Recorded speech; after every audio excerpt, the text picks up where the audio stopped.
అందరికీ నమస్కారం. SDB study circle special education ఛానల్‌కి స్వాగతం. మిత్రులందరూ మనకు గత ప్రీవియస్ మన ఛానల్‌లో సంబంధించినటువంటి వీడియోల్లో గత క్వెషన్స్ అంటే గతంలో ఉన్నటువంటి మోడల్ క్వెషన్స్‌ని రివ్యూ చేయడం జరిగింది. దానికి అనుగుణంగా ప్యారలల్‌గా గూడా కొంత నోట్స్ అనేటువంటిది ఇవ్వమని అడగడం జరుగుతుంది. మిత్రులు కోరడం జరుగుతుంది. ఎందుకంటే ఎగ్జామినేషన్ డిసెంబర్ 10థ్ నుంచి షెడ్యూల్ అనేటువంటిది ఇవ్వకున్నా డిసెంబర్ 10థ్ నుంచి అంటున్నారు కాబట్టి నోట్స్ కూడా పెట్టమని అడగడం జరుగుతుంది. అయితే ప్రీవియస్ క్వెషన్స్ ఇవ్వడానికి ప్రధాన కారణం ఏంటిదంటే ముందే క్వెషన్ ప్యాటర్న్స్ అన్నీ ఒకసారి రివ్యూ చేసుకున్న తర్వాత దానికి రివ్యూ చేసుకుంటున్నప్పుడు కొద్ది నోట్స్ అనేటువంటిది మన దగ్గర గ్యాదర్ అవుతది. రివ్యూ చేసుకుంటున్నప్పుడు క్వెషన్ ప్యాటర్న్ ఎలా వస్తుందో మనకు ఒక ఐడియా అనేది రావడం జరుగుతది. ఒక క్వెషన్‌కి సంబంధించింది ఆన్సర్స్ దగ్గరి ఆన్సర్స్ ప్యాటర్న్స్ ఆ క్వెషన్ ప్యాటర్న్ సంబంధించినటువంటి రిలేటెడ్ ఆన్సర్స్‌ను ఏ విధంగా ఎగ్జామినర్ మనల్ని పాయింట్ ఔట్ చేస్తాడో అవి కూడా మనము అర్థం చేసుకోగలిగిన వారవుతాము ఈ వీడియోల ద్వారా. తద్వారా మనము రేపటి రోజున కంటెంట్ చదువుతున్నప్పుడు మనకు ఆ క్వెషన్ మీద అంటే ఆ కంటెంట్ ఆ లైన్ మీద క్వెషన్ ఎలా వస్తుంది? ఓకే. గతంలో ఎగ్జామినర్ పాయింట్ ఔట్‌ని ఇలా చేశారు కాబట్టి దానికి రిలేటెడ్‌గా కూడా క్వెషన్స్‌ని మనము అప్పటికప్పుడు అనలైజ్ చేసుకునేటువంటి కెపాసిటీని మనము పెంపొందించిన వారవుతాము అనే విషయాన్ని గమనించుకొని ప్రీవియస్ క్వెషన్స్ ప్యాటర్న్స్ ఏదైతే మనం ఒక 6, 8 వీడియోస్ చేశామో ఆ వీడియోస్‌లో ఉన్నటువంటి గత ఆంధ్రప్రదేశ్ టెట్ 1A కావచ్చు, 1B కావచ్చు, 2B కావచ్చు గతంలో ఉన్నటువంటి మన ప్రీవియస్ 2024 డిఎస్సి సంబంధించినటువంటి పేపర్ కూడా పార్ట్ ఏ చేయడం జరిగింది. పార్ట్ బి కూడా రిలీజ్ చేయడం జరుగుతుంది.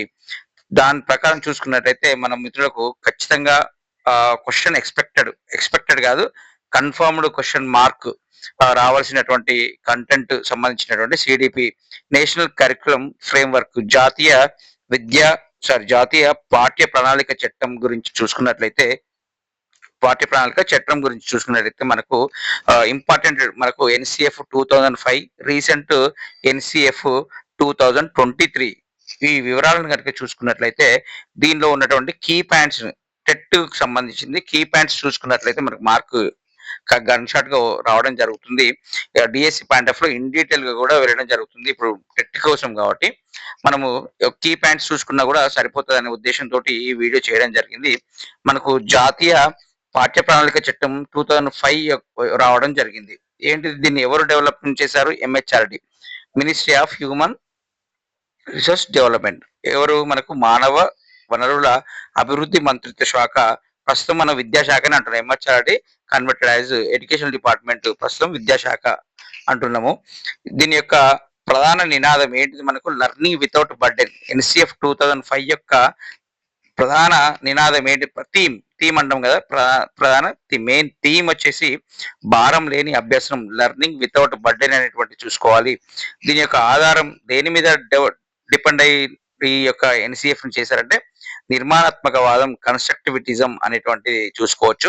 మరి ఎన్‌సిఎఫ్ 2005 ఎందుకు చేశాము అన్నట్లయితే మనము దేనికి మనకు జాతీయ విద్యా ప్రణాళిక ఎప్పుడొచ్చింది? మనకు జాతీయ విద్యా ప్రణాళిక 1986లో నేషనల్ పాలసీ ఆఫ్ ఎడ్యుకేషన్ వచ్చింది. దాని తర్వాత 1992లో దాని అనుగుణంగా మనకు ఆ విద్యా విధానం తర్వాత దాని యొక్క ఆచరణ కార్యక్రమం కూడా రావడం జరిగింది. ఏదైతే 1986లో విద్యా విధానం నేషనల్ పాలసీ ఆఫ్ ఎడ్యుకేషన్ వస్తుందో దాని మీద మనకు రివ్యూ కమిటీస్ రెండు, ఒకటి ఆచార్య రామూర్తి విద్యా కమిటీ అనేది ఒకటి రావడం జరుగుతుంది. దాని మీద రివ్యూ తీసుకొని మనకు జనార్దన్ రెడ్డి కమిటీ రావడం జరుగుతుంది. ఈ రెండు కమిటీస్ ని ఆధారంగా చేసుకొని మనకు ప్లాన్ ఆఫ్ యాక్షన్ జాతీయ విద్యా విధాన అమలు కార్యాచరణ ప్లాన్ ఆఫ్ యాక్షన్ 1992 రావడం జరుగుతుంది. దీనికి అనుగుణంగా మనకు ఏదైతే కొఠారి కమిషన్ విద్యా ధ్యేయాలు ఉన్నాయో, నేషనల్ పాలసీ ఆఫ్ ఎడ్యుకేషన్ విద్యా ధ్యేయాలు ఉన్నాయో దానికి అనుగుణంగా మనకు ఎంహెచ్ఆర్డి 2005 ఏంటిది ఎన్‌సిఎఫ్ ని ప్రిపేర్ చేయడం జరిగింది. నేషనల్ కరిక్యులం ఫ్రేమ్‌వర్క్ ని డిజైన్ చేయడం జరిగింది. ఈ యొక్క డిజైన్ యొక్క ప్రధాన నినాదం భారం లేని అభ్యాసం అనేటువంటిది దేనికి సంబంధించింది అన్నప్పుడు అది ఎన్‌సిఎఫ్ 2005 అనేటువంటి ఆప్షన్ మనము పెట్టుకోవాలి.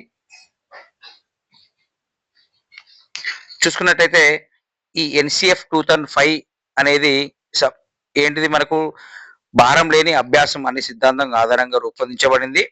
ఇది మనకు సిడిపి విద్యా దృక్పథాలు పర్స్పెక్టివ్ ఇన్ ఎడ్యుకేషన్ బోధనా పద్ధతుల్లో చాలా కీలకమైనది అంశంగా భావించడం జరుగుతుంది. కాబట్టి దీని నుంచి మనకు మార్క్ గ్యారంటీ క్వెషన్ గా ఎక్స్‌పెక్ట్ చేయొచ్చు.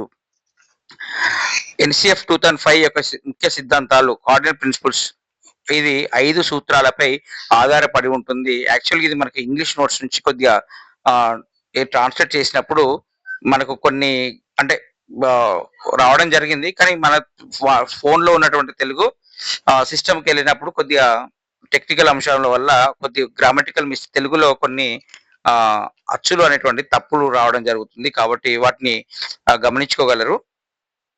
మనకు ఈ యొక్క 5 సూత్రాలపై మనకు ఈ ఎన్‌సిఎఫ్ 2005 అనేటువంటిది ఆధారపడి ఉన్నది. అందులో మనకు చూసుకోవచ్చు. ఏంటి మనకు connecting knowledge to life outside the school. Connecting knowledge to life outside the school. ఏంటిది మనకు జ్ఞానాన్ని పాఠశాల బయటి జీవితానికి అనుసంధానించడం అనేటువంటిది ఒకటిగా చూసుకోవచ్చు. Shifting learning away from wrote methods. ఏంటిది బట్టి విధానానికి దూరంగా విద్యార్థి ఎట్లా బట్టి పద్ధతుల నుంచి వైదొలిగి కేవలం కంఠస్థం చేయడం ద్వారా పట్టడం ద్వారా విద్యార్థి యొక్క విద్యాభ్యాసం సరిగా కాదు. అది కరెక్ట్ పద్ధతి కాదు అనే దాని మీద మనకు దీని ఒక ప్రిన్సిపల్ ప్రిపేర్ చేయడం జరిగింది. ఇంకొకటి enriching the curriculum beyond text books. ఏంటిది పాఠ్య పుస్తకానికి మాత్రమే కాకుండా అంటే పాఠ్య పుస్తకానికి పరిమితం కాకుండా మొత్తం పాఠ్య ప్రణాళికను విద్యార్థుల సంపూర్ణ అభివృద్ధికి ఉపయోగించడం. కాబట్టి మనము ఈ టెక్స్ట్ బుక్స్ మారినాయి మనకు. ఏంటిది పాఠ్య పుస్తకంలో ఉన్న కరికులం కాకుండా కూడా ఇక out side of the curriculum కూడా అంటే దానికి సంబంధించిన రిలేటెడ్ కానీ మనము ఒక ప్రాజెక్ట్ వర్క్ గా కావచ్చు, లేకపోతే విద్యార్థి ఉత్సుకతోటి తెలుసుకోవడం కావచ్చు.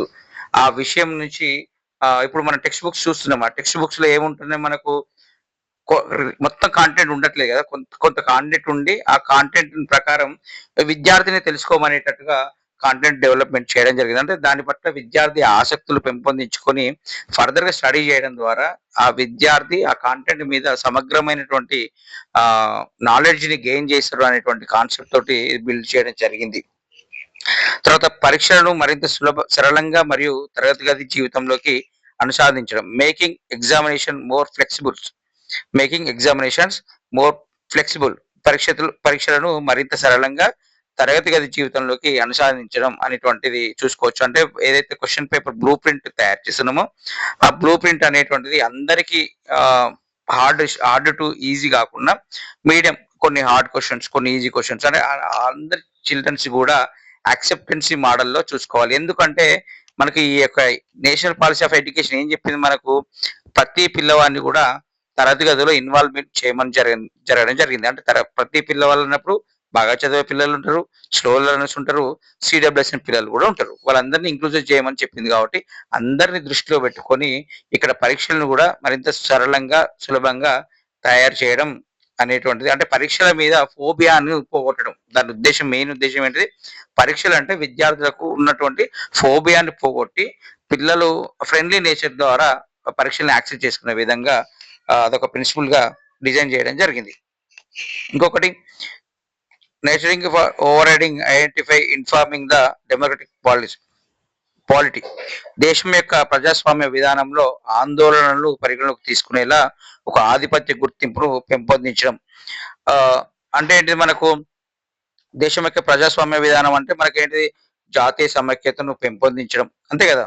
ప్రజాస్వామ్య విధానం ఎట్లుంటది? అందరితోటి కలిసిమెలిసి ఉండడం, సమాజం పట్ల గౌరవంగా ఉండడం, ఇతరులను గౌరవించడం, పెద్దలను గౌరవించే విధంగా ఇతరులను సమాజంలో అందరినీ గౌరవించే విధంగా జాతీయ సమైక్యతను సాధించడం, శాంతికి ఓకేనా అంటే పీస్ కి ఓకేనా. దానివల్ల ఎటువంటి గొడవలు ఉండకుండా ఇప్పటి నుంచే చిన్నప్పటి నుంచే ఈ అన్ని భావాలు లర్నింగ్ చేస్తే ఒక రకమైన పీస్ ఎన్వైరన్మెంట్ అనేది ప్రోత్సహించవచ్చు అనేటువంటి ప్రిన్సిపల్ తోటి దీన్ని డెవలప్మెంట్ చేయడం జరిగింది ఓకేనా. కాబట్టి ఇంకా దీన్ని ఇంకా వ్యక్తిగా చూసుకున్నట్టయితే మనకు జ్ఞానాన్ని పాఠశాల బయటి జీవితానికి అనుసంధానించడం అన్నప్పుడు ఏముంటది మరి అంటే ప్రపంచం గురించినటువంటి జ్ఞానం మీద అవగాహన కలపడం కానీ అంతే కదా, విలువలు ఇవన్నీ కూడా మనకి ఇందులో రావడం జరుగుతుంది. అంటే సోషలాజికల్ గా అంటే ఏదైతే సామాజికీకరణ ఉన్నదో దాని మీద విద్యార్థికి ఒక రకమైన అవగాహన ఉండే విధంగా విద్యార్థిని పాఠశాల దశ నుంచే డెవలప్మెంట్ చేసుకోవాల్సిన అవకాశం ఉంది. కాబట్టే మనకు ఎటువంటి స్పెషల్ డేస్ ఉన్నా కూడా పిల్లలకి ఎలక్యూషన్ పోటీలు కావచ్చు, ఎస్సే రైటింగ్ పోటీలు కావచ్చు, డ్రాయింగ్ పోటీలు కావచ్చు, వివిధ రకాలమైనటువంటి థీమ్స్ ద్వారా జరిగేటువంటి స్పెషల్ డేస్. ఇప్పుడు for example world environmental day, world ozone day, plastic నివారించడం. ఓకేనా? ఇవన్నీ డిఫరెంట్ డిఫరెంట్ ప్రోగ్రామ్స్ మనం చూస్తూనే ఉంటాము. వీటన్నిటి మీద పిల్లలకు ఎలక్యూషన్ పోటీలు గానీ, ఎస్సే రైటింగ్ పోటీలు గానీ, ఇవన్నీ క్విజ్ పోటీలు గానీ, ఇవన్నీ చేయడం ఎందుకు అంటే, వాటిని దేనికి దేనికి హేతుబద్ధీకరిస్తున్నాం మనము? సమాజంతోటి హేతుబద్ధీకరిస్తున్నాం. అంటే వారికి జ్ఞానాన్ని ఓన్లీ పాఠశాలలో కాకుండా, పాఠశాల బయటి వాతావరణాన్ని కూడా మనం ఇక్కడికి అడాప్ట్ చేసుకుంటున్నాము.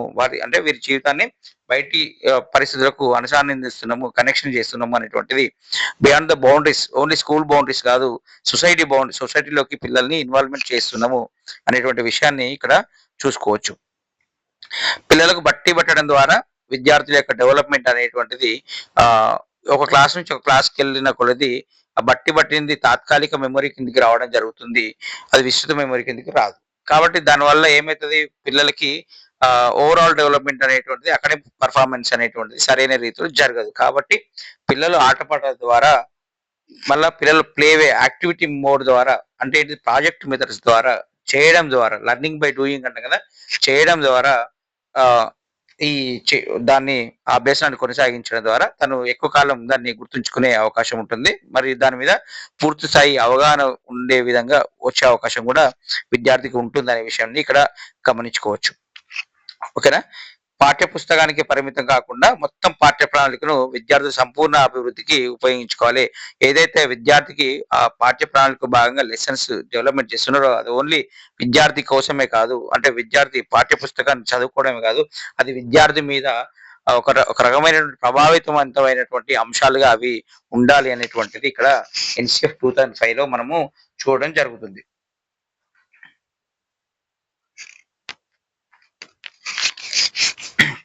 మనం అనుకున్నాం ఏంటిది, ఎన్‌సీఎఫ్ 2005 ప్రధానంగా నిర్మాణాత్మక వాదం సిద్ధాంతంపై ఆధారపడి ఉన్నది. మరి నిర్మాణాత్మక వాదంలో ఏంటిది అంటే, విద్యార్థి తన జ్ఞానాన్ని తానే చురుకుగా నిర్మించుకుంటాడు. విద్యార్థి తన జ్ఞానాన్ని తానే నిర్మించుకునేటువంటి ఆస్పెక్ట్ అది constructivism. The learner activity constructs her own knowledge. తన యొక్క జ్ఞానాన్ని తానే చురుకుగా నిర్మించుకుంటాడు అనేటువంటిది ఎన్‌సీఎఫ్ 2005 చెప్పడం జరిగింది. ఇందులో ఉపాధ్యాయుల పాత్ర ఏంటిదంటే, ఉపాధ్యాయులు ఫెసిలిటేటర్.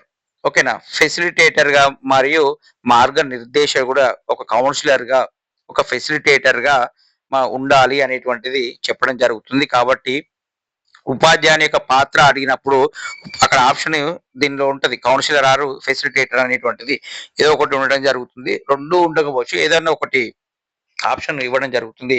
కాబట్టి ఇక్కడ చూసుకోవచ్చు, ఫెసిలిటేటర్ అనేటువంటి చూసుకోవచ్చు. మరి ఎందుకు అంటే, మనకు national policy of education 1986 child centric education ని ప్రోత్సహించడం జరిగింది. అంటే విద్యార్థి కేంద్రీకృత పాఠశాల అభ్యసనంలో ఉపాధ్యాయుని యొక్క పాత్ర మార్గదర్శకుడిగా మాత్రమే ఉంటుంది. వారికి మనం ఏంటిది, ఒక సహాయకుడిగా, ఫెసిలిటేటర్‌గా మరియు మార్గనిర్దేశకుడిగా, లేక మార్గదర్శకుడిగా ఉండడం జరుగుతుందనే విషయాన్ని ఇక్కడ గమనించాలి. మరి ఈ యొక్క ఎన్‌సీఎఫ్ ప్రకారం తరగతి గది వాతావరణం ఎలా ఉండాలి అనుకున్నట్లయితే, సహకార అభ్యాసం, collaborative learning or peer learning. ఓకేనా? Collaborative learning or peer tutoring అంటాం కదా, అది సహకార అభ్యాసం, విద్యార్థి సహకార అభ్యాసం అనుకోవచ్చు. అన్వేషణ మరియు ప్రశ్నించడానికి ప్రోత్సాహం ఉండాలి. ఇప్పుడు విద్యార్థి ఏదైనా డౌట్ వచ్చి సార్‌ని అడిగితే, అక్కడ ఉన్నటువంటి ఉపాధ్యాయుని అడిగితే గమ్మున కూర్చో అనేటువంటి కాకుండా, ఎక్కువ అడిగితే ఇరిటేట్ కాకుండా, ప్రతి విద్యార్థి అడగడానికి విద్యార్థిని ప్రోత్సహించాలి. ఎప్పుడైతే విద్యార్థి ప్రశ్నను అడుగుతాడో, ఆ విద్యార్థి యొక్క ఆలోచన అనేటువంటిది బ్రాడ్‌గా వెళ్ళిపోతాయి. అంతే కదా! విద్యార్థి ఎప్పుడైతే ప్రశ్నిస్తాడంటే ఏంటిది, ఆ విద్యార్థి ఒక విషయం పట్ల విస్తృతమైనటువంటి ఆలోచనలు చేస్తాడన్నట్టు. కాబట్టి విద్యార్థి యొక్క ప్రశ్నల్ని మనం ప్రోత్సహించాలి. ఒక ఉపాధ్యాయుడిగా వారికి ఎలా ఉండాలి మరి తరగతి అన్వేషణ, ఎక్స్‌ప్లోరేషన్, అంటే ఒక విషయం పట్ల అన్వేషించినట్లు, ఒక విషయం పట్ల కొత్తదనం తెలుసుకునే విధంగా, ఎక్కువ విషయాలు తెలుసుకునే విధంగా ఉండాలి అనేటువంటిది ఇక్కడ చెప్పడం జరుగుతుంది. ఇక్కడ ప్రతి విద్యార్థికి అభ్యాసంలో సమాన అవకాశాలు ఇవ్వాలి అన్నట్టు చెప్పడం జరిగింది. అంటే దీని లైన్ యొక్క మోటో ఏంటిది? ప్రతి విద్యార్థికి అభ్యాసంలో సమాన అవకాశాలు అన్నప్పుడు ఇక్కడ ఎవరిని ఇన్వాల్వ్‌మెంట్ చేస్తున్నాం అనేటువంటి విషయాన్ని మనం గమనించుకుంటే children with special needs and slow లెర్నర్స్‌ని మనం ఇక్కడ ఇన్వాల్వ్‌మెంట్ చేయడం జరుగుతుంది. Children with special needs and slow లెర్నర్స్‌ని కూడా వారికి అభ్యాసంలో సమాన అవకాశాలు ఇవ్వాలి అనేటువంటిది ఇక్కడ ఎన్‌సీఎఫ్ 2005 అనేటువంటిది చెప్పడం జరిగింది అనేటువంటి విషయాన్ని మనం గమనించుకోవాలి. ముఖ్యంగా మెయిన్ ఇంపార్టెంట్ చాలా వరకు రిపీట్ అయినటువంటి క్వెషన్ ఇక్కడ కన్‌స్ట్రక్టివిటిజం అండ్ ఏంటిది మనకు ఉపాధ్యాయుని యొక్క పాత్ర ఫెసిలిటేటర్ అనేటువంటి విషయాన్ని చూసుకోవాలి. మళ్ళీ తరగతి వాతావరణం విషయం ఎలా ఉండాలి అన్నప్పుడు అది అన్వేషిత ఆధారిత అభ్యసనాన్ని కొనసాగించాలని చెప్పింది మనకు ఎన్‌సీఎఫ్ 2005 అనేటువంటిది ఇక్కడ చూసుకోవాలి. అయితే మనకు బోధన మూల్యాంకనంపై కూడా కొన్ని సిఫార్సులు అనేటువంటిది చేయడం జరిగింది. దాని మీద ఒకసారి మనకు ఇదంతా ఒక లాంగ్ నోట్స్ ని మనకు టెట్ ఎగ్జామినేషన్ పాయింట్ ఆఫ్ లో షార్ట్ చేసి ఇంపార్టెంట్ టాపిక్స్ ని మాత్రమే ఇక్కడ డిస్ప్లే చేయడం జరిగింది. వీటిని ఒకసారి ఇప్పుడు ఈ వీడియోని ఎటువంటి స్కిప్ లేకుండా చూడాలి. ఎందుకంటే మనం ఒక బ్రాడ్ సబ్జెక్ట్ ని షార్ట్ గా చేసుకున్నప్పుడు దాన్ని కూడా స్కిప్ చేస్తే అక్కడ మన మార్క్ కోల్పోయే అవకాశం ఉంటుంది. కాబట్టి ఇందులో ప్రతి లైన్ కూడా చాలా వెరీ వెరీ మోస్ట్ ఇంపార్టెంట్ గా భావించి మీరు స్కిప్ చేయకుండా పూర్తి వీడియోని చూడండి. ఇక్కడ బోధన మూల్యాంకనపై సిఫార్సులు ఏంటిది? మనకు బోధన విధానం పెడగాజీ ఏంటిది? మనకు అనుభవపూర్వక అభ్యాసం ఎక్స్పెరిన్షియల్ లెర్నింగ్, అదే లెర్నింగ్ బై డూయింగ్ అన్నాం కదా, చేయడం ద్వారా అభ్యాసం అంటే అనుభవపూర్వక అభ్యాసం, సహజమైన పరిశీలనలు మరియు ప్రాజెక్ట్ పనులు, విద్యార్థి కేంద్రిత చైల్డ్ సెంటర్ ఎడ్యుకేషన్ అనే బోధన విధానం పెడగాజీ అలా ఉండాలి. అంటే ఇంతకుముందే మనము ప్రీవియస్ స్లైడ్ లో మనం డిస్కస్ చేసాము. ఏంటిది? అన్వేషిత ఆధారిత అభ్యాసం అన్నప్పుడు అది ఎట్లా ఉంటుంది? ఎక్కువ ప్రాజెక్ట్ వర్క్స్ ని ఇవ్వడం ద్వారా విద్యార్థి అన్వేషిత ఆధారిత అభ్యాసనానికి అలవాటు పడతారు అనే విషయాన్ని ఇక్కడ చూసుకొని దానివల్ల అనుభవపూర్వక అభ్యాసం కూడా అవడం జరుగుతుంది. ఇది దేని బట్టి? మరి చైల్డ్ సెంట్రిక్ ఎడ్యుకేషన్ మీద ఉండడం జరుగుతుంది. తర్వాత త్రిభాషా సూత్రాన్ని అమలు చేయడం అనేటువంటిది చూసుకోవచ్చు. ఏంటిది? త్రిభాషా సూత్రాన్ని అమలు చేయడం, మాతృభాషలో బోధనకు ప్రాధాన్యత ఇవ్వడం. ప్రైమరీ ఎలిమెంటరీ ఎడ్యుకేషన్ లో మాతృభాషలో బోధన అనేటువంటిది తప్పనిసరిగా ఉండాలి అని చెప్పింది మనకు ఎన్పి చెప్పింది. దాని అమలు ఈ యొక్క ఎన్‌సీఎఫ్ 2005 అనేటువంటిది అమలు చేయడం జరిగింది అనే విషయాన్ని చూసుకున్నట్లయితే 3 లాంగ్వేజ్ ఫార్ములా ఏంటిది? మనకు 3 లాంగ్వేజ్ ఫార్ములా అంటే ఏంటిది? ఒకటి ఫస్ట్ లాంగ్వేజ్ ఏంటిది? మనకు మదర్ టంగ్ అవుతుంది. ఓకేనా? ఫస్ట్ లాంగ్వేజ్ ఎప్పుడు కూడా mother tongue. Second language national language. ఓకేనా? Second language national language, third language international language ఏదైనా. ఓకేనా? ఫస్ట్ లాంగ్వేజ్ మదర్ టంగ్ కాబట్టి మనకు మదర్ టంగ్ తెలుగుగా పెట్టుకుంటాము. సెకండ్ లాంగ్వేజ్ నేషనల్ లాంగ్వేజ్ ఏంటిది? రాష్ట్రీయ భాష. నేషనల్ లాంగ్వేజ్ మనకి హిందీగా పెట్టుకుంటాము, హిందీ ఆర్ సాంస్క్రిట్ గా పెట్టుకుంటాము. థర్డ్ లాంగ్వేజ్ ఏంటి? ఇంటర్నేషనల్ లాంగ్వేజ్ మనకు ఇంగ్లీష్ గా మనం పెట్టుకుంటాము. ఇంగ్లీష్ లేకపోతే మారిషస్ సంథింగ్ ఆయా స్టేట్స్ బట్టి మనం ప్రస్తుతం ఇంగ్లీష్ ఇక్కడ తెలుగు స్టేట్స్ లో ఇంగ్లీష్ ను వాడుతున్నాం అనే విషయాన్ని గమనించుకోవచ్చు. గణిత విద్యకు సంబంధించింది విద్యార్థి గణితీకరణ సామర్థ్యాన్ని పెంపొందించడం, నిత్య జీవిత సమస్యలను పరిష్కరించడానికి గణితాన్ని ఉపయోగించడం. అంటే గణితంలో ఉన్నటువంటి ఇప్పుడు ఫర్ ఎగ్జాంపుల్ మీరు చూడండి, ఎలిమెంటరీ ఎడ్యుకేషన్ లో కానివ్వండి, సెకండరీ క్వశ్చన్ ప్యాటర్న్స్ ఆ యొక్క ఏదైనా టెక్స్ట్ బుక్ చూడండి, టెక్స్ట్ బుక్ లో ఉన్నటువంటి మోడల్ క్వశ్చన్స్ అంటే యూనిట్ లో ఉన్నటువంటి క్వశ్చన్స్ మనము డైలీ ఉపయోగపడేటువంటి కాన్సెప్ట్ లోనే ఆ క్వశ్చన్స్ ప్రిపేర్ అయ్యి ఉంటాయి. ఆ టెక్స్ట్ బుక్ లో ఉన్న క్వశ్చన్స్ కూడా for example profit and loss తీసుకోండి, లేకపోతే అడిషన్స్ తీసుకోండి, సబ్ట్రాక్షన్ తీసుకోండి, మల్టిప్లికేషన్ కాన్సెప్ట్ తీసుకోండి, డివిజన్ కాన్సెప్ట్, ఏ కాన్సెప్ట్ తీసుకున్నా కూడా ఆ విద్యార్థి ఆ చుట్టూ పరిసర ప్రాంతంలో ఉన్నటువంటి ఒక షాప్ కు వెళ్ళడం ద్వారా, మ్యాథమెటికల్ కండిషన్ ఒక షాప్ కు వెళ్ళడం ద్వారా ఒక 2 వస్తువులు కొనడం ద్వారా ఎంత మొత్తం అయింది, లేకపోతే ఒక వస్తువును కొని ఒక వస్తువుని తీసుకోవడం ద్వారా ఎంత అయింది అంటే విద్యార్థి నిజ జీవిత సంఘటనలకు అనుసంధానం చేసుకొని అక్కడ ప్రాబ్లం ని ప్రిపేర్ అయింది. ఏదో కొత్త ప్రాబ్లం, ఏదో ఊహాలోకలకు పోయేటట్టు ఉండదు. మన నిజ జీవితంలో మనం ఏం చేస్తున్నాం దాన్ని పర్ఫెక్ట్ ఎగ్జాంపుల్ చెప్పుకునే విధంగా క్వశ్చన్ ఎక్స్ప్లెయిన్ చేయడం ద్వారా విద్యార్థి రియల్ లైఫ్ కి కనెక్ట్ కావడం జరుగుతుంది. దాని ద్వారా ఆ యొక్క అభ్యాసం మీద కూడా ఈ పిల్లవానికి ఆసక్తి ఏర్పడే అవకాశం ఉంటుంది. దానికి ఇంపార్టెన్స్ కూడా తెలుస్తుంది. దీన్ని నేర్చుకోవాలి అంటే నేను షాప్కి వెళ్ళి కొనాలంటే నేను నేర్చుకోవాలనే ఆ యొక్క కాంప్లెక్స్ కూడా చైల్డ్‌లో డెవలప్‌మెంట్ అయ్యే విధంగా ఉంటుంది కాబట్టి, నిజ జీవిత సంఘటనలకు అనుసంధానం చేసుకొని మనము మ్యాథమెటికల్‌ని ఇక్కడ గణితాన్ని ఉపయోగించాలనేటువంటిది చెప్పడం జరిగింది. ఆ ప్రాబ్లమ్స్ కూడా అదే విధంగా డెవలప్‌మెంట్ చేయడం జరిగింది. మీరు ఒకసారి టెక్స్ట్ బుక్‌ని చూసినా కూడా ఈజీగా ఒక ఫైండ్ ఔట్ అనేటువంటిది అర్థమవుతది. అసెస్మెంట్. అసెస్మెంట్ ఏంటి మనకు సీసీ కదా! ఏంటిది continuous and comprehensive evaluation. Continuous and comprehensive ఎవాల్యుయేషన్‌లో మనకు ఏముంటాయి మనకు నిరంతర మరియు సమగ్ర మూల్యాంకనం. నిరంతరం అంటే formative evaluation and formative evaluation, formative assessment or summative assessment. Formative assessment, summative assessment మీద మన గతంలో ఇప్పుడు మనకు తెలంగాణ డీఎస్సీ 2024లో క్వెషన్ రావడం జరిగింది. ఏంటిది ఒక నిర్దిష్ట కాలంలో విద్యార్థికి చేయబడినటువంటి అభ్యసనం మీద చేయబడిన మూల్యాంకనం దేనికి సంబంధించింది అన్నప్పుడు మనకు అదేంటిది మనకు సమగ్ర మూల్యాంకనం, సమ్మేటివ్ అసెస్మెంట్ అనేటువంటిది మనం చేయడం జరుగుతుంది అనేటువంటి చూసుకోవచ్చు. ఇది చైల్డ్ ఏంటిది కంటిన్యూయస్ అండ్ కాంప్రహెన్సివ్ ఎవాల్యుయేషన్ అనేటువంటిది దాని ద్వారా మనం మూల్యాంకనం చేయాలి అని చెప్పింది ఎన్సిఎఫ్. పాఠ్య పుస్తకాలు ఎలా ఉండాలి? జ్ఞాన సృష్టికి సహాయపడే సాధనంగా ఉండాలి. ఇవి అంతిమ లక్ష్యం కాదు. ఇది ఎప్పటికీ ఒక లక్ష్యాన్ని సాధించడంతో అయిపోదు. అది నిరంతరంగా కొనసాగించే ప్రక్రియ. స్థానిక అంశాలను, ఉదాహరణలను పెంపొందించుకుంటూ అది నిరంతరం ఒక జ్ఞాన సృష్టికి డెవలప్‌మెంట్ చేసుకునే విధంగానే టెక్స్ట్ బుక్ ఉండాలి అనేటువంటిది ఒకటి నేర్చుకున్న తర్వాత అక్కడితోటి టాపిక్ ఎండ్ అయిపోదు అనే విధంగా టెక్స్ట్ బుక్స్ డిజైన్ చేయాలనేటువంటిది ఇక్కడ చెప్పడం జరిగింది. ఇక్కడ కీ పాయింట్స్ కొన్ని చూసుకున్నట్టయితే మనకు ఏంటిది మనకు విద్యార్థి కేంద్రిత విద్య. ఓకేనా? విద్యార్థి చైల్డ్ సెంటర్ పెడగాజీ అనేటువంటిది ఉండడం జరుగుతుంది.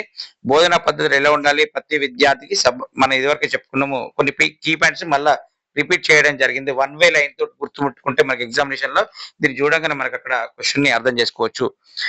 చైల్డ్ సెంట్రిక్ ఎడ్యుకేషన్, ప్రతి విద్యార్థిని అభ్యాసంలో సమాన అవకాశాలు ఇవ్వమన్నప్పుడు ఇక్కడ ప్రతి విద్యార్థి అన్నాడు కాబట్టి అందరు విద్యార్థులు అంటే ఇంక్లూడింగ్ విత్ సిడబ్ల్యూఎస్ఎన్ అనేటువంటి విషయాన్ని ఇక్కడ గమనించుకోవచ్చు. అనుభవపూర్వక అభ్యాసం అంటే చేయడం ద్వారా నేర్చుకోవడం. అదే అనుకున్నాం కదా మనం. ఏంటిది మనకు అక్కడ నిర్మాణాత్మక దాంట్లో విద్యార్థి సొంతంగా జ్ఞానాన్ని నిర్మించుకోవాలి.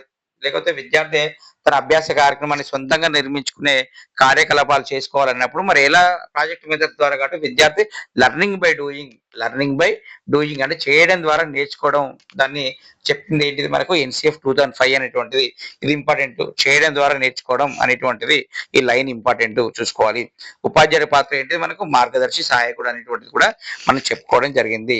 ప్రత్యేక సబ్జెక్టులపై దృష్టి అంటే గణితం అంటే ఏంటిది మనకు గణితీకరణను అభివృద్ధి చేయడం అంటే రియల్ లైఫ్ సిచ్యువేషన్స్ తోటి మ్యాథమెటిక్స్ ని ఏంటి కనెక్ట్ చేయడం అనేటువంటి విధంగా చూసుకున్నట్టయితే సైన్స్ లో మనకి ఏంటిది యాక్టివ్ పార్టిసిపేషన్ అండ్ పరిశోధనాత్మకత అంటే ఏంటిది మనకు ఒక విషయాన్ని లెర్నింగ్ బై డూయింగ్ లో కూడా మనకు ఏంటి సైన్స్ ల్యాబొరేటరీలో కావచ్చు, చిన్న చిన్న యాక్టివిటీస్ చేయడంలో కావచ్చు, సైన్స్ ప్రయోగాలు కావచ్చు, దీనికి సంబంధించిందే మనకు ఏముంటాయి మనకు సైన్స్ డే నిర్వహించుకోవడం, లేకపోతే సైన్స్ ఎగ్జిబిషన్స్ నిర్వహించుకోవడం, ఇటువంటి ప్రోగ్రామ్స్ ని డెవలప్మెంట్ చేయడం జరుగుతుంది. సాంఘిక శాస్త్రాలు, విమర్శనాత్మక ఆలోచనలు, ప్రజాస్వామ్య విలువలు పెంపొందించుకునే విధంగా ఎలక్యూషన్ పోటీస్ కావచ్చు, ఎస్సే రైటింగ్ పోటీలు కావచ్చు, చెక్ముకి పోటీలు కావచ్చు, ఇవన్నీ కూడా డెవలప్మెంట్ చేసుకోవడం జరుగుతుంది.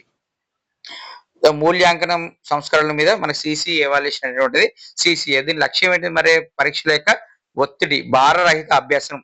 ఒకటే పాయింట్, భారరహిత అభ్యాసనం, చదువు మీద ఒత్తిడిని తగ్గించడం అనే విధంగా, చదువు మీద ఒత్తిడి, పరీక్షల మీద ఒత్తిడి అనే విధంగా దాన్ని తగ్గించడం, అభ్యాస ప్రక్రియలో మూల్యాంకనాన్ని ఒక భాగంగా చేయడం అనేటువంటి విషయాన్ని చూసుకోవాలి. పరీక్షలను సరళతర చేయడం అనేటువంటి కాన్సెప్ట్ కూడా ఎన్సిఎఫ్ 2005 డిసైడ్ చేయడం జరిగింది.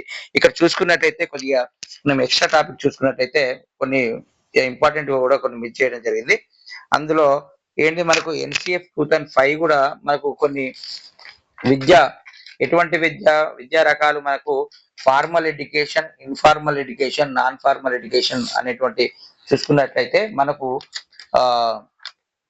ఏంటి మనకు ఫార్మల్ ఎడ్యుకేషన్ అంటే ఏంటి మనకు ఒక నిర్ణీత కాలంలో నిర్ణీత స్థలంలో జరిగేటువంటి అంటే ఒక సర్టెన్ పీరియడ్ లో సర్టెన్ ప్లేస్ లో ఉండేటువంటి విద్య అంటే మన పాఠశాల విద్య కావచ్చు, కాలేజీలు కావచ్చు, రెగ్యులర్ స్ట్రీమ్ లో చేసుకునేటువంటిది అది ఫార్మల్ ఎడ్యుకేషన్ అవుతుంది.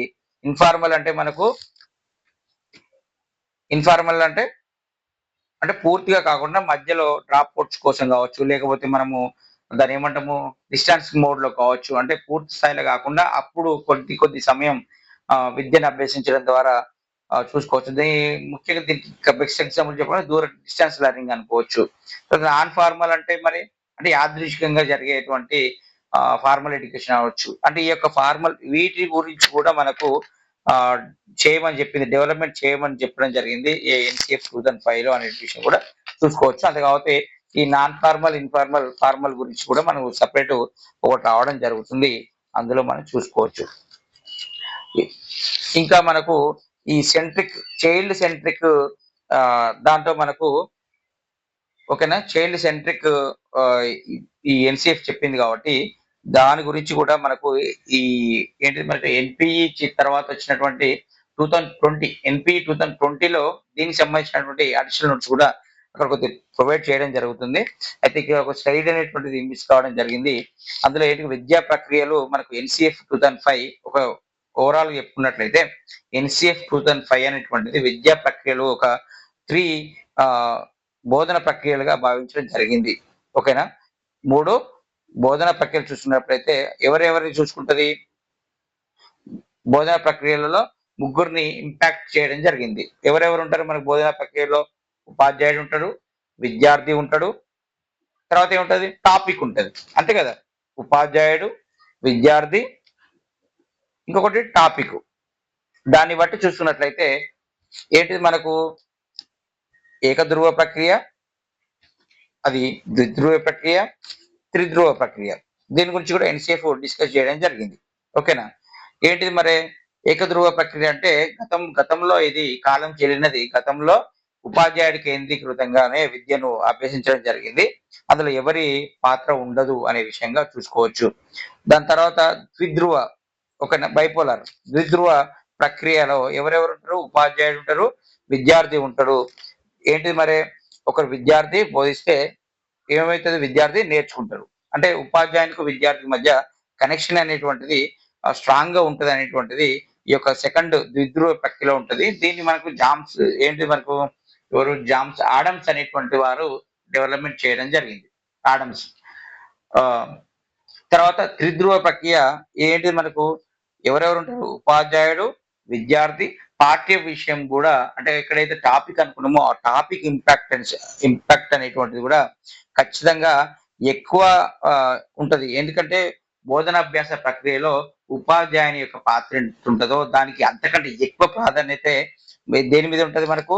బోధన అభ్యాస ప్రక్రియ లేకపోతే బోధన కంటెంట్ మీద ఉంటది అనేటువంటిది చూసుకోవచ్చు. ఉపాధ్యాయుడు ఉండడం గాదు. ఉపాధ్యాయుడు చెప్పేటువంటి బోధన పద్ధతుల ఆధారంగా చేసుకునే విద్యార్థి యొక్క అభ్యసన ప్రక్రియ మెరుగుదల ఉంటది అనేటువంటిది చెప్పడం జరిగింది ఎన్‌సిఎఫ్ అనేటువంటి విషయం చూసుకోవచ్చు.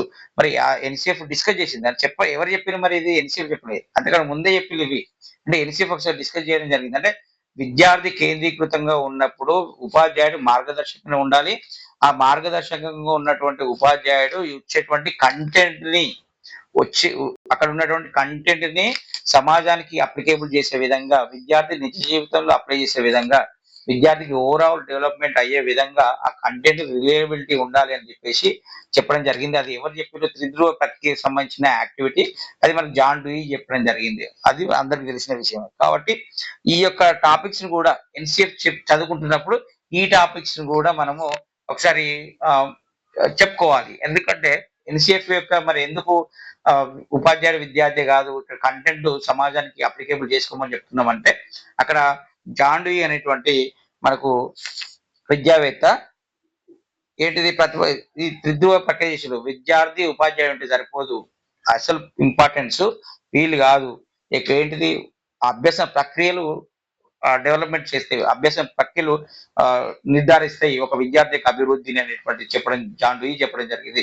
దానికి అనుగుణంగా కరిక్యులమ్ ఫ్రేమ్‌వర్క్‌లో ఏంటి మనకు భారరహిత అభ్యసనాన్ని అనేటువంటిది కన్‌స్ట్రక్టివిటిజం అంటే విద్యార్థి స్వతహా నేర్చుకునే అలవాటు స్వతహా నేర్చుకునే స్వభావాన్ని అలవాటు చేయాలని చెప్పింది ఎన్‌సిఎఫ్ 2005 అనే విషయాన్ని ఇక్కడ మిత్రులు గమనించుకోవాలి.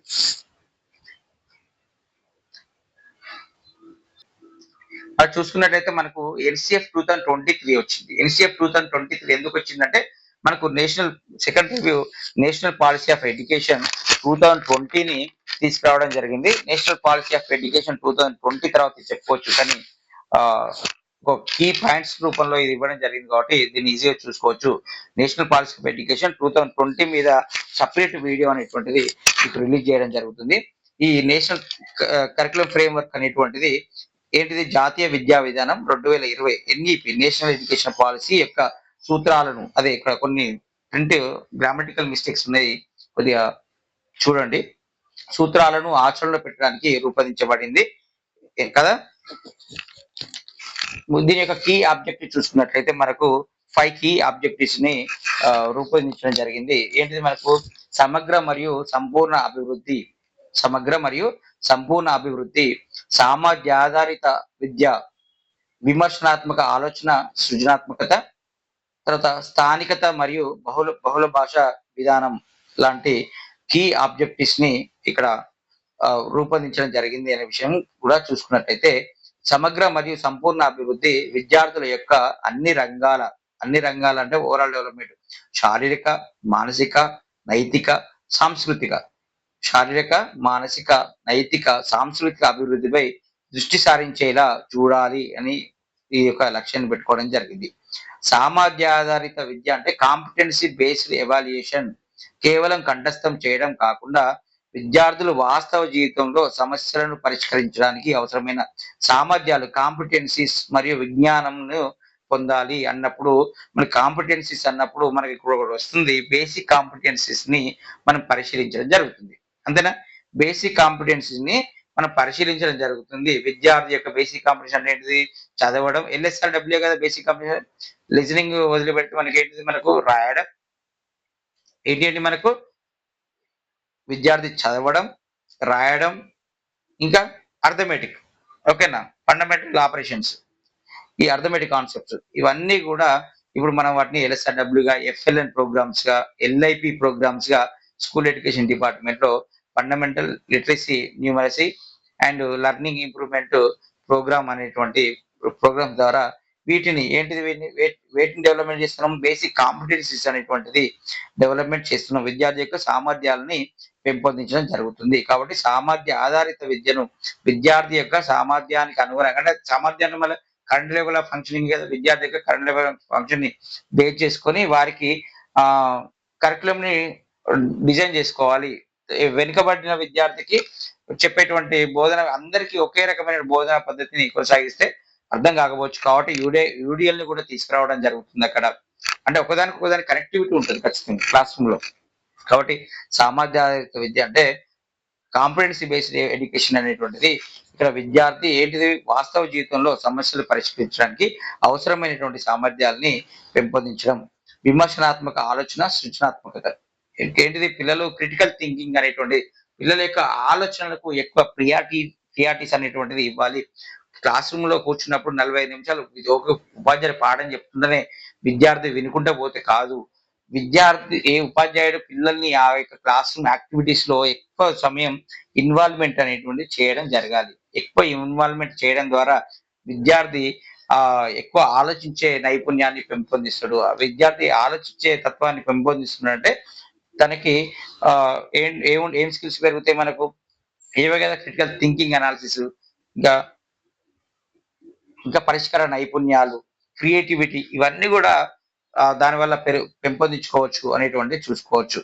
స్థానికత మరియు బహుళ భాషా విధానం, బోధనలో స్థానిక సందర్భాలు, సంస్కృతి, బహుళ భాషా విధానం, మల్టీలింగ్విజం కి ప్రాధాన్యతను ఇవ్వడం అనేటువంటి చూసుకోవచ్చు. ఎలాగో మనకు బహుభాషా విధానం త్రిభాషా సూత్రాన్ని అనుసంధానం చేసుకొని కొనసాగుతుంది. ప్లస్ ఇంకొకటి చూసుకోవచ్చు, ఎన్పి నేషనల్ 2020 తర్వాతనే బహుభాషా విధానానికి, సంస్కృతికి, ఓకేనా, సంస్కృతికి అడాప్ట్ చేసుకోవాలన్నప్పుడు ఏంటిది మనకు? కల్చర్ది. ఎక్కడ కల్చర్ మనకు? పాఠశాలలో మనం ఏం చేస్తున్నాం, కొన్ని సెలెక్టెడ్ స్కూల్స్ లో ఒక స్టేట్ యొక్క కల్చర్, ఒక స్టేట్ యొక్క లాంగ్వేజ్ ని కూడా మనం ఇక్కడ ఇంప్లిమెంట్ చేస్తున్నాము అనేటువంటి విషయం చూసుకోవచ్చు. అది ఆల్రెడీ మిత్రులు స్కూల్ ఎడ్యుకేషన్ డిపార్ట్మెంట్ లో కావచ్చు, కాంట్రాక్ట్ బేసిస్ లో కావచ్చు, ఐఆర్పీ కావచ్చు, చాలా మంది చేస్తున్నారు. వారు దానికి సంబంధించిన ట్రైనింగ్ దాని థీమ్ ప్రోగ్రామ్ ని కామెంట్ రూపంలో తెలియజేయండి, ఓకేనా. కామెంట్ రూపంలో తెలియజేయండి. ఇది నేను లాస్ట్‌లో చెప్తాను. తర్వాత మనకు తెలుసు నూతన జాతీయ విద్యా విధానం 5+3+3+4గా ఇది డెవలప్‌మెంట్ చేయడం జరిగింది. ఇది మనకు ఎన్‌సీఎఫ్ 2023 దేన్ని ఆధారంగా చేసుకొని చేయడం జరిగింది?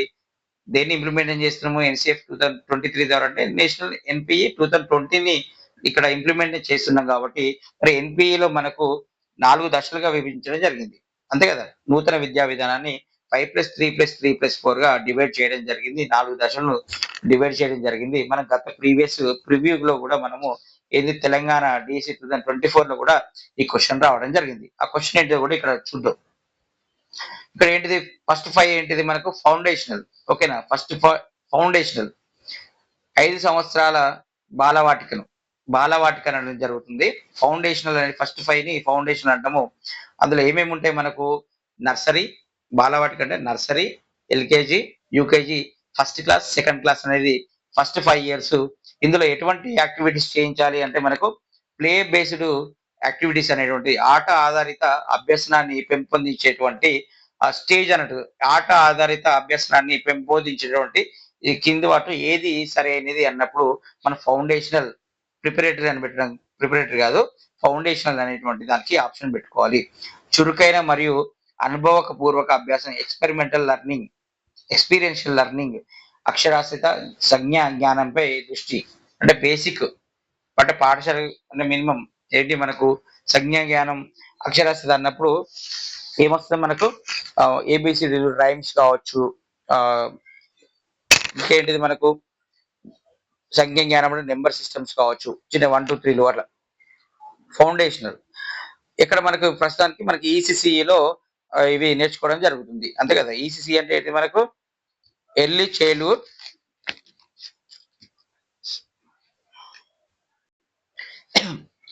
చైల్డ్హుడ్ కేర్ అండ్ ఎడ్యుకేషన్ ఏంటి మనకు పూర్వ బాల్య దశ సంరక్షణ మరియు విద్య అని అనుకోవడం జరుగుతుంది. దీన్నే మనము అంగన్వాడీ విద్య అని కూడా తెలుగు రాష్ట్రాల్లో అంగన్వాడీ విద్య అని అనుకోవడం జరుగుతుంది. ప్రీ స్కూల్ ఎడ్యుకేషన్ అన్నా కూడా అదే, ప్లే స్కూల్ విద్య అన్నా కూడా అదే అనేటువంటి విషయాన్ని చూసుకోవచ్చు. ఇది బిలో 6 ఇయర్స్ అనేటువంటిది గుర్తుంచుకోవాలి. మనకి ఇక్కడ చూసుకున్నట్లయితే ఈసీసీ అనేటువంటిది ఒక క్వశ్చన్ రావడం జరుగుతుంది. అంటే ఎన్పి 2020లో దీని మీద ఒక డీటెయిల్ మనకు పీపీటీ కూడా రావడం జరుగుతుంది.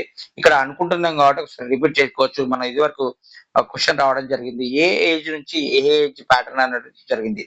ఏ ఏజ్ నుంచి ఏ ఏజ్ మనకు అంటే బిలో ఫస్ట్ క్లాస్ కంటే ముందు 3 ఇయర్స్ మనం చేస్తున్నాం కాబట్టి 6 ఇయర్స్ లో ఫస్ట్ క్లాస్ రావడం అన్నప్పుడు బిలో 3 ఇయర్స్ మనకు 3 to 6 ఇయర్స్ వరకు ఉన్నటువంటి విద్యను మనము ఈసీసీఈ ప్రీ ప్రైమరీ విద్యను అనడం జరుగుతుంది అనేటువంటి విషయాన్ని చూసుకోవాలి. ఎందుకంటే మనకు ఓవరాల్ 80 to 90% ఆఫ్ ఏంటిది బ్రెయిన్ డెవలప్మెంట్. ఓకేనా? బ్రెయిన్ డెవలప్మెంట్ అనేది ఎప్పుడు జరుగుతుంది ఈ యొక్క early child care and education లోనే ఆ యొక్క పీరియడ్ లోనే జరుగుతుంది. అంటే 3 to 6 ఇయర్స్ లోపల 3 to అంటే 2 years to 5 years early intervention ఏదైతే పీరియడ్ ఉందో ఆ పీరియడ్ లోపల విద్యార్థి యొక్క మానసిక ఏంటిది మనకు ఆ మెదడు డెవలప్మెంట్ అనేటువంటిది అంటే మానసిక వికాసం అనొచ్చు. దాన్ని అది ఒక 80% అనేటువంటిది డెవలప్మెంట్ కావడం జరుగుతుంది. కాబట్టి మనకు ఎర్లీ ఇంటర్వెన్షన్ అనేటువంటిది అత్యంత ప్రాముఖ్యతతోటి కూడిన అంశంగా మనం చూసుకోవచ్చు. ఫౌండేషనల్ 5 సంవత్సరాలు మనకు nursery, LKG, UKG, first class, second class చూసుకున్నట్లయితే సెకండ్ స్టేజ్ ప్రిపరేటరీ. ఓకేనా? ప్రిపరేటరీ అనేటువంటిది 3 ఇయర్స్ 3, 4, 5 ఓకేనా? 3, 4, 5 అనేటువంటి విషయంగా ఇక్కడ చూసుకోవచ్చు. ఇది సన్నాహక దశ. ప్రిపరేటరీ అంటే సన్నాహక దశ 3, 4, 5 క్లాసెస్. ఏంటి మనకు ఇందులో కూడా యాక్టివిటీ బేస్డ్ ఇవ్వడం జరుగుతుంది.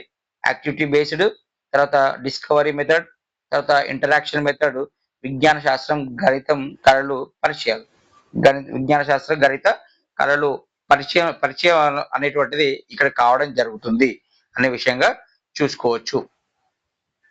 ఇక్కడ మిడిల్ స్టేజ్ ఏంటిది 3 ఇయర్స్ అది కూడా మిడిల్ 5+3+3+4 కదా. ఇంకో 3 6th class, 7th class, 8th class.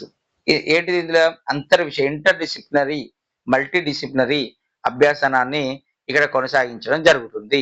ఇది ఏ ఏజ్ గ్రూప్ మరి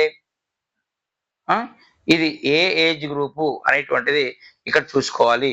ఇది మిడిల్ స్టేజ్ కాబట్టి మనకు ఏ ఏ ఏ క్లాస్ లో ఉంటాడు? సిక్స్త్ క్లాస్ లో అంటే ఎన్ని సంవత్సరాలు ఉంటాయి? ఇది చూసుకోవచ్చు. ఎందుకంటే సిక్స్త్ క్లాస్ లో 5+6 అంటే 5 ఇయర్స్ దాటిన తర్వాత ఫస్ట్ క్లాస్ వస్తుంది కాబట్టి సిక్స్త్ క్లాస్ అంటే 11 ఇయర్స్ ఉంటాం కదా. అంటే 11 ఇయర్స్, 12 ఇయర్స్ ఆర్ 12 ఉండొచ్చు. 6+2 12 ఉండొచ్చు. అయితే 5 తర్వాత వచ్చే ఇయర్ 6 కాబట్టి 11 ఉండొచ్చు. అంటే 11, 12 అనుకున్నప్పుడు 12, 13, 14 కాబట్టి 11 to 14 ఇయర్స్ గా మనము గమనించుకోవచ్చు. అంటే ఈ యొక్క ఏజ్ ప్యాటర్న్ అనేటువంటిది 11 to 14 ఇయర్స్ గా చూసుకున్నట్లయితే ఏంటిది మనకు science, maths, social sciences and vocational అంశాలని ఇక్కడ వృత్తి విద్య అంశాల పరిచయం జరుగుతుంది. ఇక్కడ చూడండి, ఇక్కడ వృత్తి విద్య అంశాల పరిచయం జరగడం జరిగిందండి. డిఎస్సి 2024 లో మనకి ఇక్కడ వొకేషనల్ ఎడ్యుకేషన్ ని ఎన్పిఈ 2020 ప్రకారం వొకేషనల్ ఎడ్యుకేషన్ ని ఏ తరగతి నుంచి ఓకేనా ఏ తరగతి నుంచి ప్రారంభించడం జరుగుతుంది అనేటువంటి కాన్సెప్ట్ ను ఇవ్వడం జరిగింది. ఇక్కడ 6వ తరగతి నుంచి ఇక్కడ స్టార్ట్ చేయడం జరుగుతుంది. చాలా మంది మనకు క్లోజింగ్ ఎలిమెంటరీ ఎడ్యుకేషన్ 8th లో ఎండ్ అవుతుంది కాబట్టి ఆ ఎండింగ్ పీరియడ్ నుంచి, లేకపోతే సెకండరీ స్టేజ్ 9th క్లాస్ లో స్టార్ట్ అవుతుంది కాబట్టి వొకేషనల్ కాబట్టి పెద్ద పెరిగిన తర్వాతనే ఉంటుందనే కాన్సెప్ట్ తోటి 9th క్లాస్ అనేటువంటిది కూడా చాలా మంది పెట్టడం జరిగింది. కానీ ఇక్కడ ఏంటి, వృత్తి విద్య అంశాల పరిచయం ఎక్కడ స్టార్ట్ అవుతుంది? 6వ తరగతిలోనే స్టార్ట్ కావడం జరుగుతుంది. As per NEP 2023, NPE NCF 2023, NPE 2020 ప్రకారం మనకు వొకేషనల్ అనేటువంటిది 6వ తరగతిలోనే స్టార్ట్ కావడం జరుగుతుంది. ఇది మిడిల్ స్టేజ్ లో ఓకేనా. మిడిల్ స్టేజ్ లో మనకు 11 to 14 సందర్భంలోనే ఇది స్టార్ట్ కావడం జరుగుతుంది అనే విషయాన్ని చూసుకోవాలి. ఇక్కడ సెకండరీ 4 ఇయర్స్ 9, 10, 11, 12th క్లాస్ అంటే సెకండరీ అండ్ సీనియర్ సెకండరీని ఇక్కడ ఉంచడం జరిగింది. ఇది లోతైన విషయ పరిజ్ఞానం, విమర్శనాత్మక ఆలోచనలు, బహుళ ఎంపికతో కూడిన సబ్జెక్టులు అనేటువంటి సెమిస్టర్ విధానానికి సిఫార్సు నిర్వహించింది. ఓకే, సిఫార్సు చేసింది. అక్కడ చిన్న మిస్టేక్ జరిగింది. సెమిస్టర్ విధానం ఉండాలి. బహుళ ఎంపికతో సబ్జెక్టులు అన్నప్పుడు ఏంటిది మనకు మ్యాథ్స్ తో పాటుగా ఫిజిక్స్, కెమిస్ట్రీ లేకుండా హిస్టరీ ఆర్ పొలిటికల్ సైన్స్ చదువుకునే అవకాశం కూడా ఇప్పుడు ఎన్పి కలపడం జరుగుతుంది అనే విషయాన్ని ఇక్కడ చూసుకోవచ్చు. ఎటువంటి సబ్జెక్ట్ అయినా ఎంచుకునే ఫ్రీడమ్ ఉంటుంది అనే విషయంగా చూసుకోవచ్చు. ఈ సెకండరీ స్థాయిలో మళ్ళీ ఏంటిది, బహుళ ఎంపిక సబ్జెక్టులు, ఇంకా మనకు లాంగ్వేజెస్ ఏంటి మనకు అక్కడ ఇంగ్లీషే కాకుండా ఇంటర్నేషనల్ లాంగ్వేజ్ మనకు స్పానిష్ కావచ్చు, చైనీస్ కావచ్చు, ఓకేనా, జపనీస్ కావచ్చు, రష్యన్ కావచ్చు, ఇటువంటి అంతర్జాతీయ లాంగ్వేజ్ని కూడా మనము సెలెక్ట్ చేసుకునే సదుపాయాన్ని ఇక్కడ ఇందులో ఉంటుంది అనేటువంటి చూసుకోవచ్చు. ముఖ్యంగా ఇంపార్టెంట్ అల్లో కూడా రిపీట్ అవుతుంది కాబట్టి మనకు సెకండరీ లెవెల్లో ఆప్షనల్ సబ్జెక్టు సాంస్క్రిట్ లో ఉంటది అనేటువంటి విషయాన్ని మనం గమనించుకోవచ్చు. ఆప్షనల్ సబ్జెక్టు సాంస్క్రిట్ ఉన్నటువంటి స్టేజ్ ఏంటి అని క్వశ్చన్ అడిగినప్పుడు అది సెకండరీ లెవెల్. సెకండరీ లెవెల్ ఎక్కడ నుంచి ఉంటుంది మరి? 14 కంప్లీట్ అయింది కదా, 14, 15, 16, 17, 18 ఎండింగ్ 18 అన్నట్టు. ఓకేనా, 18 ఇయర్స్ వరకు మనకు ఇది ఉండడం జరుగుతుంది అనే విషయాన్ని ఇక్కడ చూసుకోవచ్చు. కాబట్టి ఎన్పిఈ 5+3+3+4 అనేటువంటి విషయాన్ని గమనించుకోవాలి. ఈ సిఫార్సు ఏం చెప్పింది? ఎన్సి 2023 సిఫార్సులు బోధన విధానాల గురించి, మూల్యాంకనం గురించి, పాఠ్య ప్రణాళిక గురించి, ఉపాధ్యాయుల పాత్ర గురించి సిఫార్సు చేయడం జరిగింది. బోధన విధానం ఇక సేమ్ ఎట్లుంటుంది, నేషనల్ కరికులం సేమ్ అక్కడ ఇక్కడ కొద్దిగా ప్యారలల్ గా ఉండడం జరుగుతుంది. బోధన విధానం కంఠస్థ కాకుండా అనుభవపూర్వక అభ్యాసం ఇవ్వాలి, ప్రశ్నించడం చేయాలి, అన్వేషణ మరియు ప్రాజెక్ట్ ఆధారిత పద్ధతుల ద్వారా అభ్యసనాన్ని కొనసాగించే విధంగా బోధనా పద్ధతులు ఉండాలి అని చెప్పడం జరిగింది. అసెస్మెంట్ అనేటువంటిది సామర్థ్యాలను అంచనా వేసే విధంగా, విద్యార్థి యొక్క సామర్థ్యాలను అంచనా వేసే విధంగా, తరగతి గదిలో నిరంతర మరియు సమగ్ర మూల్య సిసి అవాల్యుయేషన్ చేసుకునే విధంగా. ఇక్కడ ఒకటి ఎక్స్ట్రా రావడం జరిగింది సిసి, అది కూడా చెప్పింది. ఇక్కడ 360 degrees హాలిస్టిక్ ప్రోగ్రెస్ కార్డ్ ని ఇక్కడ హాలిస్టిక్ ప్రోగ్రెస్ కార్డ్ ని ఏమంటారు, ఇంట్రొడ్యూస్ చేయడం జరిగింది. ఓకేనా, హాలిస్టిక్ అంటే బహుళార్థక బహుళార్థక ప్రాజెక్ట్ అంటే నివేదికలు. ఓకేనా, అంటే 360 degrees లో చైల్డ్ యొక్క ప్రగతి పత్రాలను అందించాలి అని చెప్పడం జరిగింది. ఓకేనా? ముఖ్యంగా ఏంటిది దాన్ని బట్టి చూసుకున్నట్లయితే ఏంటిది మనకు అన్ని ఓవరాల్ 360 డిగ్రీస్ అనేది చైల్డ్ యొక్క ఓవరాల్ డెవలప్‌మెంట్‌గా చూసుకోవచ్చు. అంటే మనకు ఓవరాల్ డెవలప్‌మెంట్ అనేటిది మనకు విద్యార్థి యొక్క మానసిక, శారీరక ఇంకా విద్యార్థి యొక్క ప్రతిస్పందనల మీద గూడా అన్ని రకాలమైనటువంటి డెవలప్‌మెంట్స్ అనేటువంటిది ఈ ప్రోగ్రెస్ కార్డ్‌లో ఉండాలి అనేటువంటిది చూ చూడడం జరుగుతుంది. ఇక్కడ ఏంటిది పాఠ్య ప్రణాళికలు అన్ని పాఠ్యాంశాలకు క్రీడలు, కళలు, వృత్తి విద్య సహా సమాన హోదా ఇవ్వాలి. ఈ మ్యాథ్స్ ఎక్కువ, తెలుగు తక్కువ, ఇక కల్చరల్ తక్కువ అనే విధంగా గాకుండా అన్నిటిని సమపాలలో చూడాలి అనే అంశాన్ని చూసుకోవచ్చు. సాంకేతికతను అభ్యాసంలో అనుసంధానం చేయాలి. ఐసీటీని ఇన్వాల్వ్ చేయాలి. కాబట్టి సీడీపీలో ఐసీటీని అడగడం జరుగుతుంది ఇక్కడ. ఓకేనా? ఉపాధ్యాయుల పాత్ర, ఉపాధ్యాయుల పాత్ర ఎప్పుడు కూడా ఏంటిది మనకు ఫెసిలిటేటర్ అనే విషయంగా చూసుకోవాలి. మార్గనిర్దేశకుడు వృత్తిపరమైన అభివృద్ధికి, ప్రొఫెషనల్ డెవలప్‌మెంట్‌కి ప్రాధాన్యతను ఇక్కడ ఇవ్వడం జరుగుతుందనే విషయాన్ని ఇక్కడ చూసుకోవచ్చు. దీనికి సంబంధించిన కొన్ని కీ పాయింట్స్ చూసుకున్నట్లయితే ఏంటిది దీని యొక్క లక్ష్యం ఏంటిది మనకు సమగ్ర, సంపూర్ణ మరియు సామర్థ్యాధారిత విద్య ద్వారా పాఠశాల విద్యలో మార్పులు.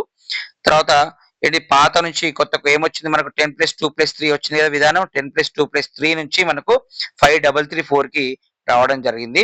అభ్యాసం ఆటల ద్వారా మరియు ప్రత్యక్ష అనుభవాల ద్వారా జరగాలి అని చెప్పడం జరిగింది. మాతృభాషలో బోధన చేయాలి. బహుళ భాషలను కూడా ప్రోత్సాహం చేసుకోవాలి. హాలిస్టిక్ డెవలప్‌మెంట్ అనేటువంటిది ఉండాలి. అన్ని సబ్జెక్టులను ఒకే విధంగా చూడాలి. కళలు, క్రీడలు తప్పనిసరి ఉండాలి. స్థానిక విజ్ఞానం మరియు సంస్కృతికి ప్రాధాన్యతను ఇవ్వాలి. ఉపాధ్యాయుడు కేవలం సహాయకుడిగానే ఉండాలి. విద్యార్థికి మార్గదర్శకుడిగా ఉండాలి. సమస్య పరిష్కారానికి, అన్వేషణకు అవకాశం ఇవ్వాలి. విద్యార్థులకు సమస్య పరిష్కారానికి చొరవ చూపాలి. విద్యార్థుల యొక్క ప్రాజెక్ట్ మెథడ్ ద్వారా కొత్త విషయాల పట్ల నేర్చుకునే ఉత్సుకతను పెంపొందించుకునే విధంగా విద్యార్థులకు అవకాశం ఉపాధ్యాయులు ఇవ్వాలి అనే విషయంగా చూసుకోవచ్చు. సామర్థ్యాల అంచనా ముఖ్యం. 360 డిగ్రీస్‌ల పురోగతి card, self assessment, peer assessment, teacher assessment విధంగా ఆ సామర్థ్యాలు చేసుకుంటూ విద్యార్థికి 360 డిగ్రీస్‌లో హోలిస్టిక్ ప్రోగ్రెస్ కార్డ్స్‌ని ఓకేనా? ఇంక హోలిస్టిక్ ప్రోగ్రెస్ కార్డ్స్‌ని ఇవ్వాలి అని చెప్పింది మనకు NPE or national policy of education 2020 అనే విషయంని ఈ యొక్క చూసుకోవచ్చు. నెక్స్ట్ 2020 దాని మీద కూడా ఎన్‌పీఈ 2020 మీద కూడా సమగ్రమైనటువంటి ఒక వీడియోని రూపొందించడం జరుగుతుంది. దీని నుంచి 2-3 క్వెషన్స్ అనేటువంటిది ఎటుపోవు అత్యంత ప్రాధాన్యతమైనటువంటి అంశంగా చూసుకోవాలి ఈ టాపిక్‌ని. ఓకే అండి. మా ఈ యొక్క ఎస్‌టిబి స్టడీ సర్కిల్ ద్వారా ఎవరైతే మిత్రులు స్కిప్ చేయకుండా చూడండి. చేయడానికి చూడండి. అంటే స్కిప్‌ని చేయకుండా వీడియో మొత్తం చూసే విధంగా చూసినట్లయితే మనకు ఒక పూర్తి అవగాహన అనేటువంటిది సబ్జెక్ట్ మీద రావడం జరుగుతుంది. మీకు ఫ్రీ టైమ్‌లో morning or evening our journey టైమ్‌లో ఒక టైం కేటాయించుకోండి. ఆ కేటాయించుకున్న టైంలో రోజు చూడడం ద్వారా అది ఒక రకమైనటువంటి హ్యాబిట్‌గా మారే అవకాశం ఉంటుంది. తద్వారా కంటెంట్‌ని ఎటు మిస్ కాకుండా ప్రతిరోజు కూడా ఎంతో కొంత సబ్జెక్ట్‌ని నేర్చుకునే విధంగా ఉండడం జరుగుతుంది. అన్నీ ఒకటేసారి నేర్చుకునే భావనను ఇప్పటి నుంచి కూడా తీసేయండి అని చెప్తూ మిత్రులు మన యొక్క ఎస్‌డిబి స్టడీ సర్కిల్‌ని ఫాలో అవుతూ సబ్స్క్రైబ్ చేసుకొని మన మిత్రులకు కూడా షేర్ చేయవలసిందిగా కోరుచున్నాము.